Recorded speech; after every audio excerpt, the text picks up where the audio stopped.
All right, video walkthrough.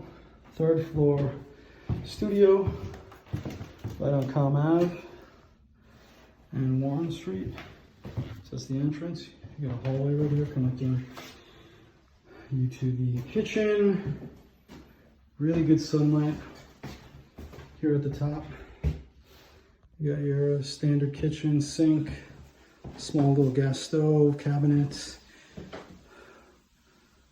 little fridge. Just about enough space to have a small table and maybe 2 chairs. Got your closet here, which we viewed already. Turn over into the foyer. That takes you into the bathroom. You got your classic clawfoot tub, shower, bathroom, sink, vanity, toilet, window, and the bedroom. There's a closet, decent size. 2 decent size windows overlooking the courtyard. Heat and hot water included. There's laundry in the basement. Hope you enjoyed our video walkthrough.